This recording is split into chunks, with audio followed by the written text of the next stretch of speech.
마가복음 1장 29절에서 34절까지의 말씀을 저와 여러분 함께 한 목소리로 합독하실 때 주님의 음성 들으시기 바랍니다. 함께 읽겠습니다. 하나님의 말씀입니다. 시작. 회당에서 나와 곧 야고보와 요한과 함께 시몬과 안드레의 집에 들어가시니 시몬의 장모가 열병으로 누워있는지라. 사람들이 곧 그 여자에 대하여 예수께 여짜온대 나아가사 그 손을 잡아 일으키시니 열병이 떠나가고 여자가 그들에게 수종드니라. 저물어 해질 때에 모든 병자와 귀신 들린 자를 예수께 데려오니 온 동네가 그 문 앞에 모였더라. 예수께서 각종 병이든 고치시며 많은 귀신을 내쫓으시되 귀신이 자기를 알므로 그 말하는 것을 허락하지 아니하시니라. 아멘. 잠시만요.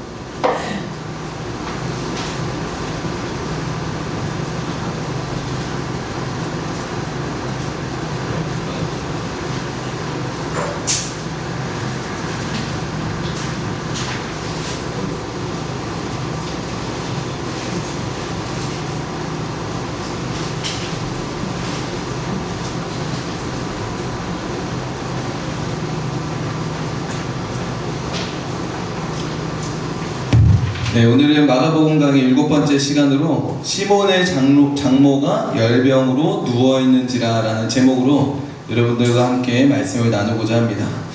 오늘은 다른 도입이 없고 본문을 좀 같이 설명을 드리려고 해요. 지난 이야기에서는 안식일이었어요. 토요일 안식일 날 회당이라는 곳에 모여서 예수님이 설교, 강론을 하고 계셨습니다. 그 얘기를 듣고 귀신이 반응을 했죠. 당신은 거룩하신 하나님의 아들입니다. 나와 무슨 상관이 있나 할까? 라고 얘기를 했을 때 예수님이 잠잠하고 떠나라 라고 하니까 귀신이 떠나가는 역사가 있었고, 그 예수님의 가르침과 귀신이 떠나가는 걸 보고서 사람들은 서기관과 같지 않은 권위 있는 말씀이다, 새로운 권위 있는 새 교훈이다 라고 하면 막 놀랐었습니다. 근데 이제 그 회당에서 나와요. 회당에서 나와서 이제 제자들과 함께 어디로 가게 되냐면 시몬과 안드레의 집으로 가게 됩니다. 그러니까 시몬은 장모가 있는 걸 봐서는, 시몬은 베드로예요. 시몬은 장모가 있는 걸 봐서는 결혼을 했고요. 그리고 원래 베세다 출신인데 지금 여기 가버나움이니까 아마 장모님 집에 지금 동생 안드레가 같이 얹혀서 살고 있는 것 같아요. 어부일 때문에 임시 거처일지는 모르겠지만 아무튼 같이 시몬과 안드레 집으로 요한과 야고보가 동행해서 들어가게 됩니다. 들어가서 보니까 누가 있어요? 장모가 있어요. 근데 장모 상태가 지금 어때요? 열병에 앓고 있어요. 누워 있어요. 그 열병으로 앓고 있는 여인을 보고서 그 장모의 손을 잡아 일으키시니 열병이 떠나갔습니다. 할렐루야. 그리고 그 장모는, 이제 그 여인은 예수님을 수종들었다, 섬겼다라고 이야기를 해요. 그리고 이제 해가 저물 쯤이라고 하잖아요. 유대인들의 시간은 저녁이 되는 게 하루의 시작이에요. 그러니까 해가 저물었다는 건 뭐냐면 안식일이 끝났다라는 거예요. 안식일이 끝나니까 사람들이 몰려오기 시작해요. 안식일에는 뭘 하면 안 되기 때문에 안식일이 끝났다는 그 끝남과 동시에 예수님을 찾아가고자 만나고자 모든 병든 자들과 귀신 들린 자들을 데리고 모여오게 되는 거예요. 그래서 그들을 고치고 치유해요. 어디서 고치고 치유했을까요? 바로 시몬과 안드레의 장모 집에서 섬겼던 것 같아요. 그러니까 그 여인이, 그 베드로의 장모가 수종들었다라고 하는 내용은 그 뒤에 나오는 병든 자들과 귀신 들린 자들을 고치는 일에 자기 집을 내어줬고, 그 시간 동안 안내하고 뭐하고 기다리고 번호풀 뽑고 막 이러진 않겠지만 아무튼 막 기다리고 이렇게 하는 것들을 섬겼던 사람이 누구냐? 바로 시몬의 장모였다라는 것을 볼 수가 있습니다. 여러분, 오늘 본문의 내용을 살아계신 하나님의 진리의 말씀으로 믿으십니까? 믿으시는 분은 아멘 합시다. 아멘. 아멘. 예수님이 손잡아 일으키시니 열병이 떠나갔음을 믿으시는 분은 아멘 합시다. 아멘. 아멘. 여러분, 이것을 믿으시길 주님의 이름으로 축복합니다. 우리는 이성적으로 이해가 안 되면 납득하지 못한다라는 프레임 속에 살아가요. 하지만 우리가 이성적으로 알지 못하고 믿고 살아가고 있는 것은 이미 수도 없이 많습니다. 우리는 다 안다고 생각하지만 사실은 내가 안 것도 아니고 그렇대 라고 책에 나왔고 권위 있는 과학자들이나 누가 실험을 해서 그렇대 라는 거를 크로스 체크하지 않고 팩트 체크하지 않고 그냥 그렇대 하고 우리는 받아들이고 살아가요. 우리 사실 많은 것들을 일일이 다 확인하고 진짜야 가짜야를 확인하고 살지 않아요. 우리가 알아야 믿을 수 있다라고 하는 것은 어쩌면 이 시대가 우리에게 믿음을 막기 위해서 막아놓은 프레임 중에 하나라고 볼 수가 있습니다.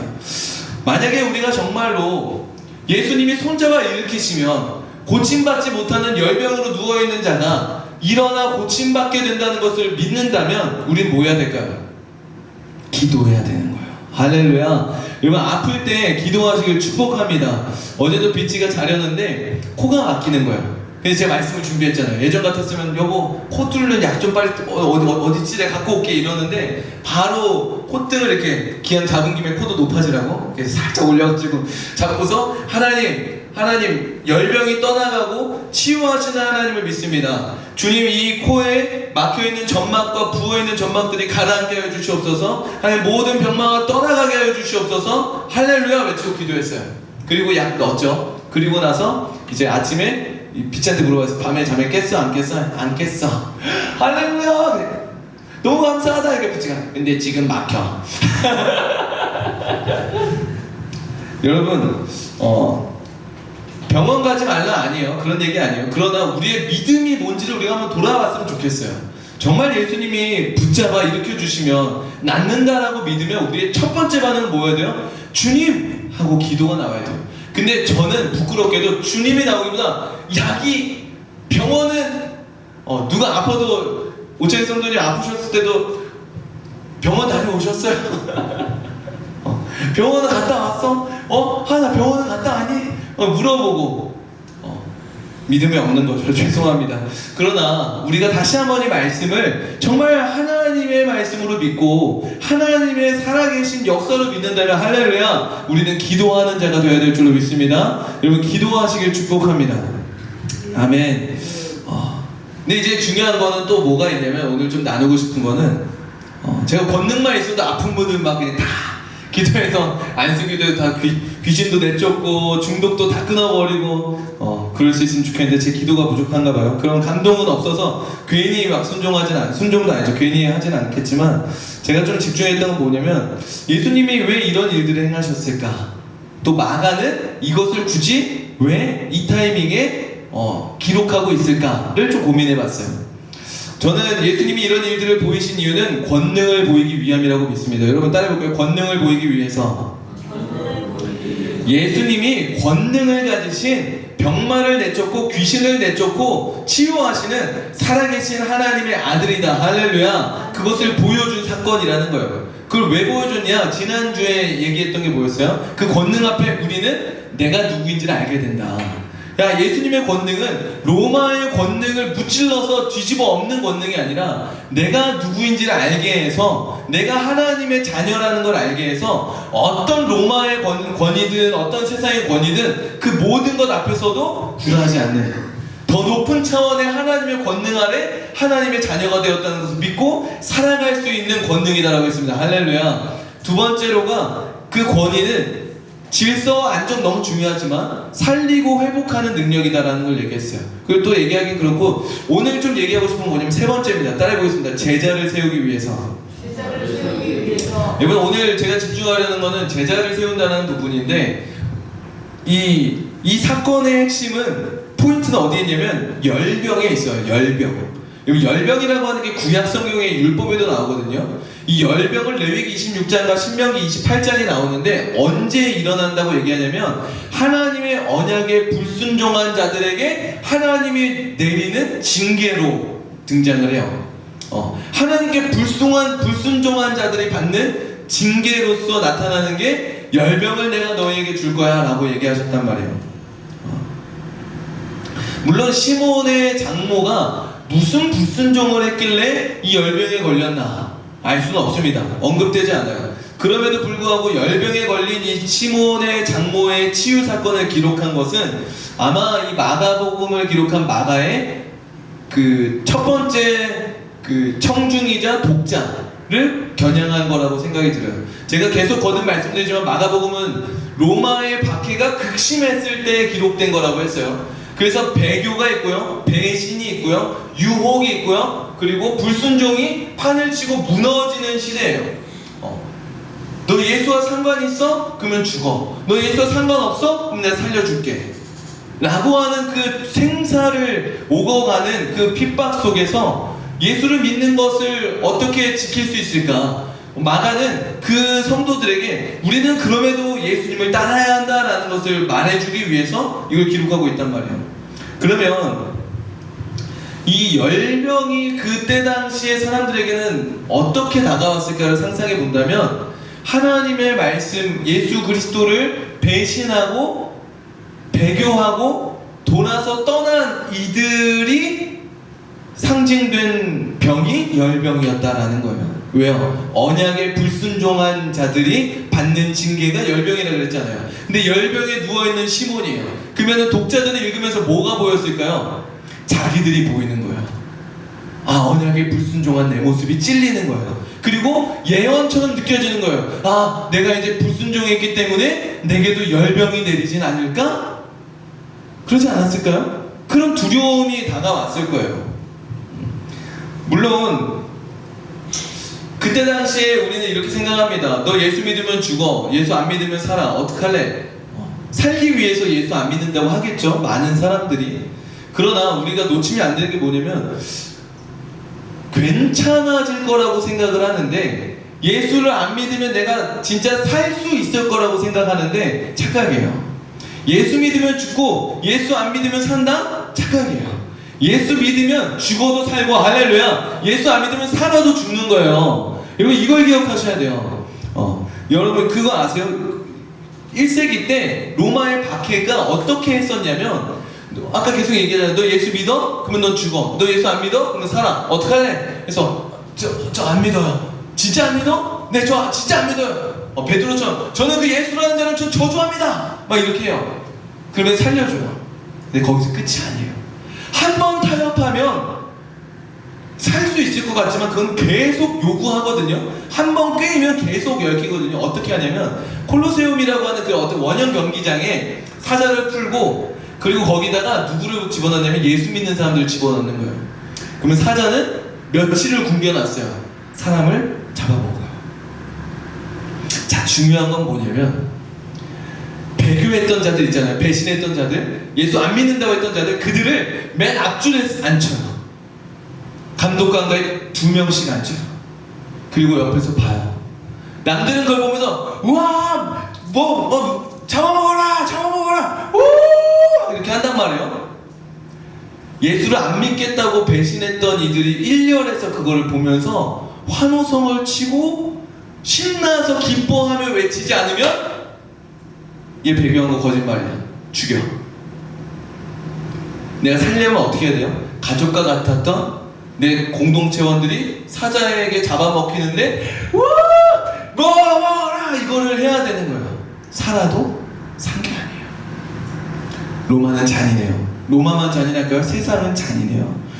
이렇게 하면 널 살려줄게, 야, 이렇게 하면 너 살 수 있어. 여러분, 그런 유혹들이 살면서 많이 있거든요. 한 번 유혹에 넘어가는 순간 그거는 우리의 올무가 돼서 계속 우리를 붙잡아요. 죄가 그래요.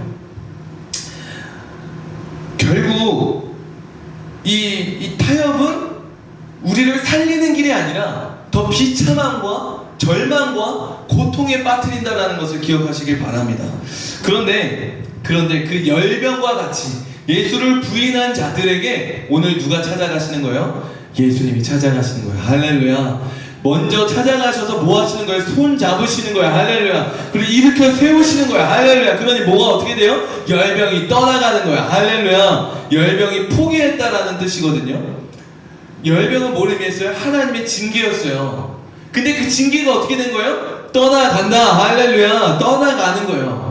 누가 찾아오니까? 예수님이 찾아오니까, 예수님이 손 잡아주니까 내가 받아야 될 심판과 내 죄로 인한 내 죄 몫이 사라진다라는 거예요. 할렐루야. 여러분, 이게 예수 그리스도의 구원이에요.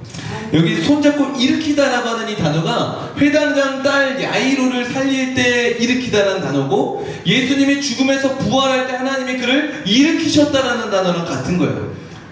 우리를 구원하시는 손길인 거예요. 그리고 열병이 떠나갔다는 거는 징계를 거두시고 우리를 뭐 하겠다는 거예요? 용서하시겠다는 거야. 할렐루야. 마가가 이 사건을 기록하고 있는 거예요. 누구에게? 배교할까? 불순종하고 있는 그리스도인들에게 이것을 기록해주고 있는 거예요. 뭘 말해주고 싶은 걸까요? 배신과 배교와 불순종의 유혹 앞에 서 있는 성도들이요, 그 길은 자유가 아닙니다 라고 얘기하는 거예요. 열병과 같은 고통의 길이 있을 것이요, 열병에 묶여 누워있는 삶일 것입니다. 하나님의 징계를 피할 수 없는 삶일 것입니다 라고 말해주는 거예요. 사는 길이 아닙니다 라고 말해주는 거예요. 동시에 그 열병에 걸려 아무것도 못하고 있었던 장모에게 찾아오셨던 예수님이 우리에게도 찾아오셔서 손 내미시고 일으키시며 그 열병을 떠나가게 하시는 분이십니다 라고 마가가 기록해주고 있는 거예요. 예수님이 십자가에 못 박혀 죽으신 이유는 우리가 받아야 될 하나님 앞에 죄값, 그 징계를 대신 받으신 거였어요. 그것으로 인하여 우리가 어떻게 되는 거예요? 열병이 떠나가고 심판이 떠나가고 지옥 형벌이 떠나가고 영원한 생명 구원 영생을 우리가 누리게 된다라는 거예요. 할렐루야. 여러분, 이것을 말해주면 뭐 하는 걸까요? 돌아와. 유혹 앞에 서 있는 자들에게 아니야, 예수를 붙잡아, 예수님을 붙잡아 라고 이야기해 주는 거예요. 여러분, 기독교의 구원은요, 일해서 얻은 보수가 아니에요. 우리 따라 볼까요? 기독교의 구원은 일해서 받은 보수가 아닙니다. 내가 일해서 월급을 받잖아요. 그래서 사장이 월급을 줘요. 월급을 주면서 자, 내가 너한테 주는 선물이야 라고 주면은 여러분 어떻게 반응하시겠어요? 뭔 선물이요? 제가 일한값 받는 건데요? 그쵸? 이게 마땅한 거예요. 로마서 4장에 보면 이런 말씀이 있어요. 일하는 자에게는 그 값이 은혜가 아니고 보수로 여겨진다. 일할 것 없이 하나님께 의롭다 여겨진 사람의 복에 대해 다윗이 말하기를 불법이 사함을 받고 죄가 가려짐을 받은 사람은 복이 있다. 여러분, 이게 은혜입니다. 은혜. 일해서 얻은 건 선물이 아니에요. 은혜가 아니에요. 그건 보수이고 월급이고 삭시예요. 그러나 기독교의 구원은요, 은혜이고 선물이에요. 따라해보겠습니다. 기독교의 구원은 은혜이고 선물입니다. 왜 그렇습니까? 우리는 한 게 없어요. 한 거라고는 죄 지은 것밖에 없어요. 의심한 것밖에 없어요. 불신한 것밖에 없어요. 불순종한 것밖에 없어요. 우리는 구원받을 자격이 1도 없는 자들입니다. 살아볼수록 알게 돼요. 괜찮은 사람인 줄 알고 괜찮은 척하며 살아가지만 수시로 내가 엉망진창이구나, 이 내 못난 모습, 내 의지조차 내가 어찌할 바 하지 못하여 내 인생이 무너지는데 그것 하나 돌이키지 못하는 내가 소망이 없구나를 깨닫는 게 인생이더라 라는 거예요. 그런 우리는 하나님 앞에 살아가 보면 불순종밖에 할 수 있는 게 없어요. 주님을 사랑한다고 고백하지만, 주님을 위해 살아가겠다고 고백하지만 우리는 불순종하는 것 외에 순종하는 일이 그리 많지 않구나라는 것을 마주하게 됩니다. 그때마다 우리는 어떤 걸 깨닫는 거예요? 아, 은혜구나. 아멘. 선물이구나. 불법이 사함을 받고 죄가 가리워짐을 받은 것이 은혜구나. 아멘. 내가 어떠해서 구원을 받는 게 아니구나. 내가 이러이러 열심히 잘해서 칭찬받는 게 아니구나. 하나님이 그저 자격 없는 나를 용서하셨고 덮어주셨고 사하여 주셨고 그래서 내가 하나님의 자녀가 된 거구나. 하나님의 은혜 말고는 아무것도 아니구나. 이것을 깨닫게 되는 거예요. 이걸 믿으시는 분은 아멘 합시다. 아멘, 아멘, 아멘. 여러분, 근데 이렇게 말하면 이렇게 생각하는 사람들이 있어요.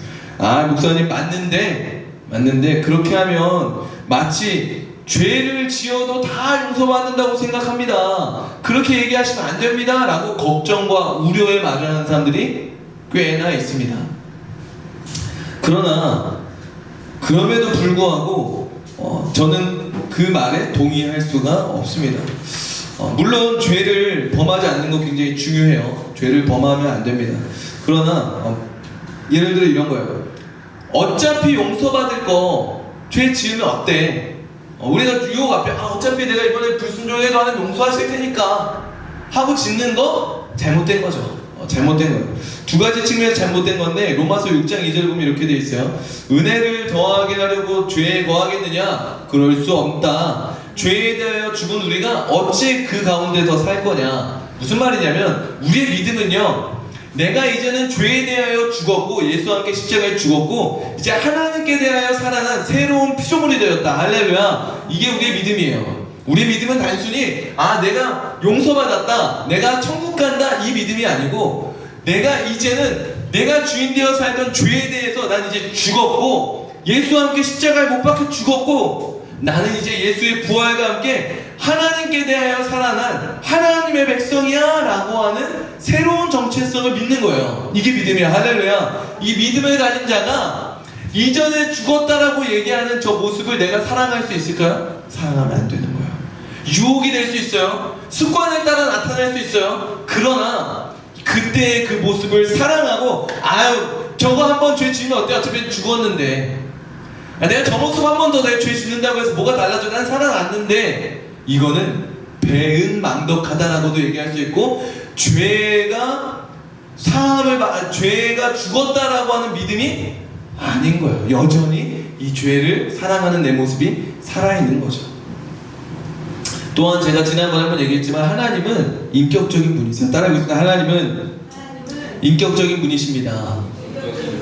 자, 논리대로 보세요. 우리는 죄에 대해 사함을 받았어요.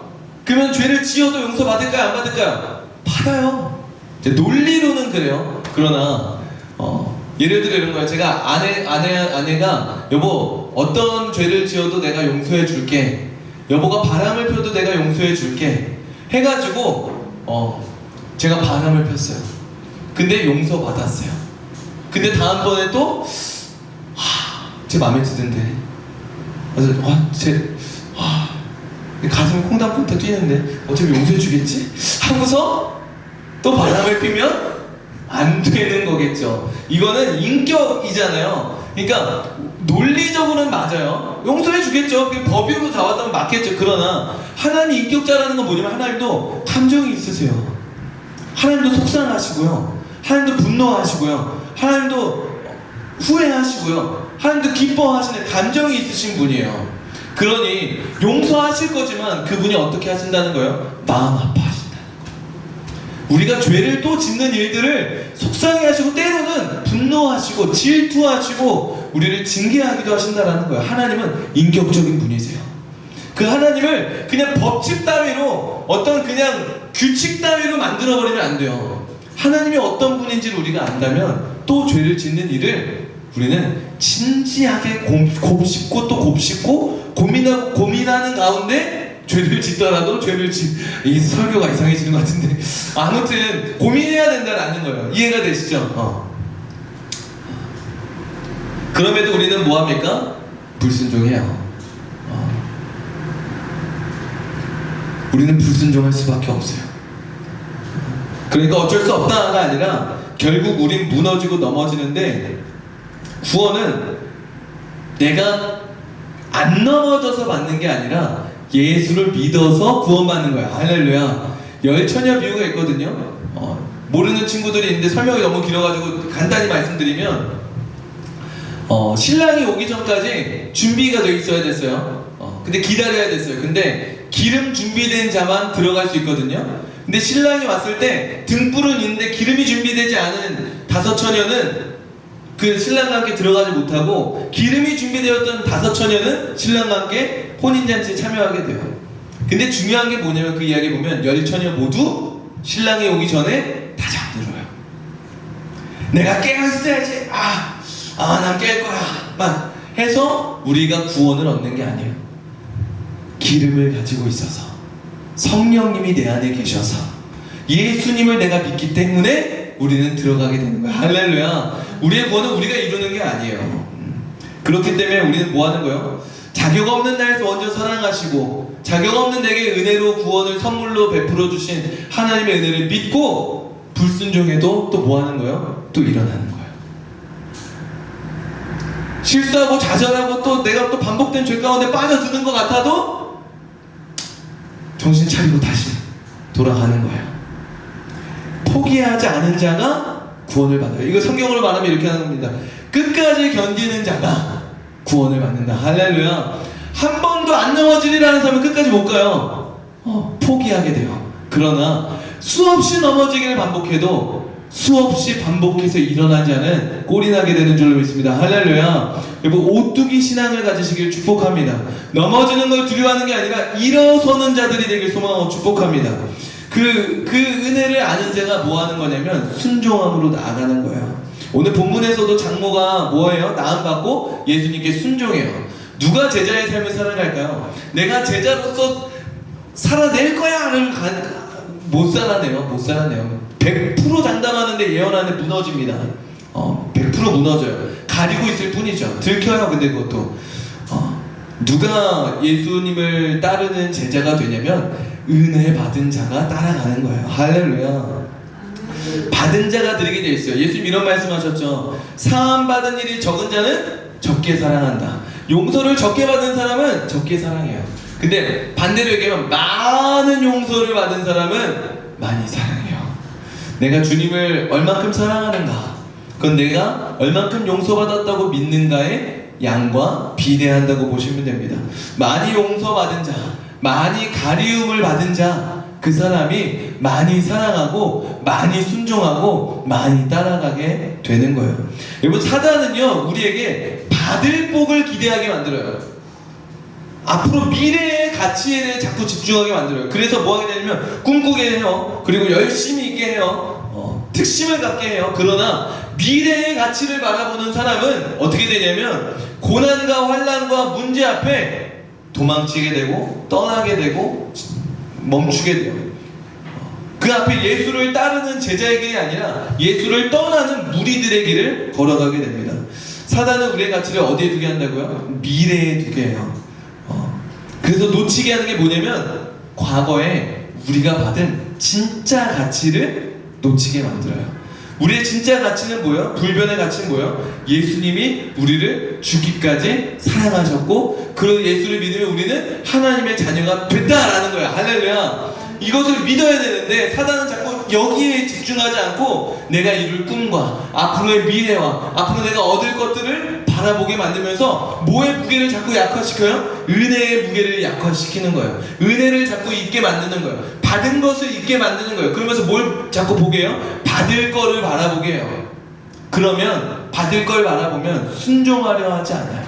받아내려고 하는 모습이 많아져요.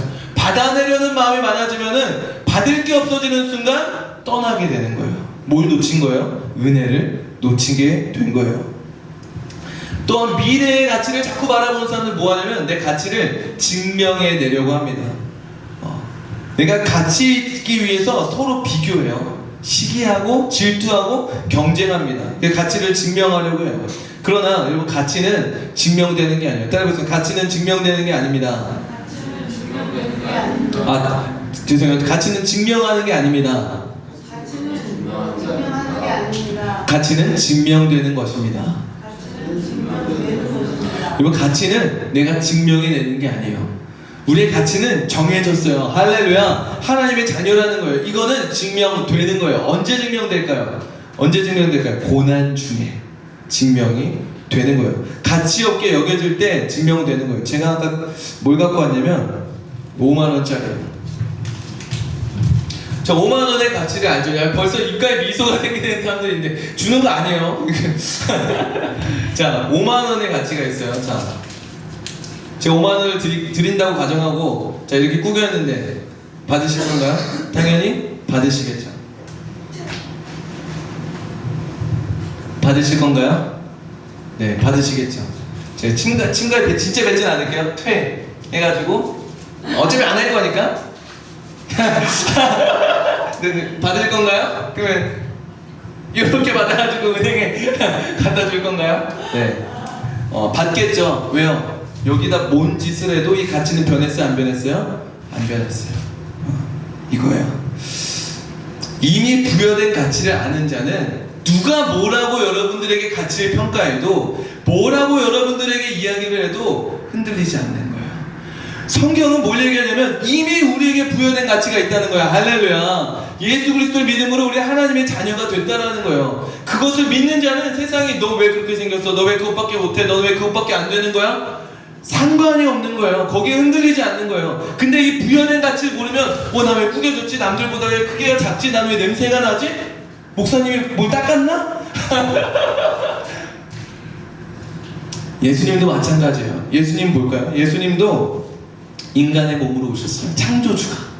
그리고 사람들에게 뺨 맞고 침뱉음 당하고 조롱받고 십자가에 못 박혀 죽임을 당하셨어요.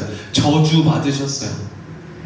그러나 무엇을 보여주셨습니까? 그가 죽은 자 가운데서 부활하심으로 그 가치는 변하지 않았다라는 것을 보여준 거예요. 우리도 그러한 거예요. 우리가 실수하고 깨지고 불순종할 수 있어요. 절망할 수 있어요. 좌절할 수 있어요. 그리고 때로는 예수를 부인하고 도망갈 수 있어요. 안 그래야겠지만 그럴 수 있어요. 우리는 연약한 자이기 때문에. 그러나 여러분 기억하시길 바라요. 예수님은 불순종하고 떠난 우리에게도 다시 찾아오셔서 손 잡아주신다는 거야. 할렐루야. 일으켜 세워주신다는 거야. 할렐루야. 마가는 그걸 얘기하는 거예요. 그 예수님이 지금도 너희에게 손 내밀고 있어. 지금도 너희 문 앞에서 두드리고 계셔. 그러니 포기하지 말고, 불순종했다고 배교했다고 난 자격 없다고 도망쳐 있지 말고, 숨어 있지 말고, 포기하지 말고 다시 돌아와. 다시 돌아와. 복음은 예수님이 그 징계를, 열병을 떠나가게 하는 거야. 할렐루야. 손 잡아 이렇게 세워주시면 다시 자녀 되는 거야. 할렐루야. 그러니 포기하지 말고 다시 시작하자. 예수님의 복음을 믿자라고 얘기하는 거예요. 그 사람이, 그 은혜를 아는 자가 뭐 하는 거예요? 나의 가치 있다 여겨주시는 이를 위해 살아가는 거예요. 나의 가치 있다 여겨준 이를 위해 순종하는 거예요. 그게 제자도예요. 그 사람이 예수님의 제자인 거예요. 누가 예수님을 따라 살아갑니까? 받을 복을 바라보는 이들이 아니라 받은 복을 믿는 자들입니다. 그들이 끝까지 살아가게 되는 거예요. 이제 같이 좀 성찬할까요? 네. 여러분, 세상의 이야기에 속으시면 안 됩니다. 사단의 음성에 속으시면 안 돼요. 자꾸 여러분들의 가치를 미래에서 보게 만듭니다. 물론 진짜 미래, 영원한 미래에 보면 우리의 가치가 있어요. 그러나 그 영원한 진짜 미래의 가치를 얻는 자는 누구냐? 원래 본연에 부여된 그 진리, 진짜 그 가치를 믿는 자. 그 사람이 예수를 끝까지 믿고 그 진짜 미래의 가치를 취하게 될 거예요. 여러분, 예수님의 제자로 살아가시겠습니까? 그렇다면은 이미 얻은 가치를 붙잡으시길 바랍니다. 어쩌면 우리 중에 누군가는 열병으로 인해 아무것도 할 수 없어 누워있는 시몬의 장모처럼 죄와 심판 아래 나는 이제 끝났어. 나는 자격이 없어. 내가 해도 이제는 소용이 없어. 하나님도 이런 나를 버리셨을 거야. 이런 나를 용서하지 않을 거야. 어쩌면 여러분들 삶 속에 그런 좌절과 절망과 무너짐 앞에 서게 될 수도 있습니다. 그러나 여러분 기억하시길 바랍니다. 그 주님은 열병에 걸린 그 시몬의 장모 집에 찾아와 손 내밀어 손잡아 이렇게 세워주셨습니다. 그 복음을 붙잡고 다시 한번 일어나서 이제는 내가 죄에 대하여 산 자가 아니라 죄에 대하여 죽고 하나님께 대하여 산 자임을 고백하며 예수님의 제자로 살아가기를 고백하고 결단했으면 좋겠어요. 진짜 보화는요, 진짜 진주는요 이미 우리 안에 있습니다. 다른 보화 찾으려다 그 진주 놓치면 안 돼요. 천국은 마치 밭에 감추인 보화. 집 팔고 땅 팔고 냉장고 파는데 그 집이 람보르기니네? 그 차가 람보르기니네? 그 집이 뭐야 롯데타워네? 그러면 저 진주가 작아 보일 수 있어요. 진주를 잊어버릴 수 있어요. 그러나 안 돼요. 안 돼요. 진주를 놓쳐서는 안 돼요. 그 진주가 무엇입니까? 내 안에 계신 성령님이에요. 나를 죽기까지 사랑해 주신 예수님이에요. 그 예수님을 내 안에 모시고 주님이 내 안에 계십니다. 주님이 나에게 가장 소중한 진주입니다. 고백하며 성찬에 참여하길 바랍니다.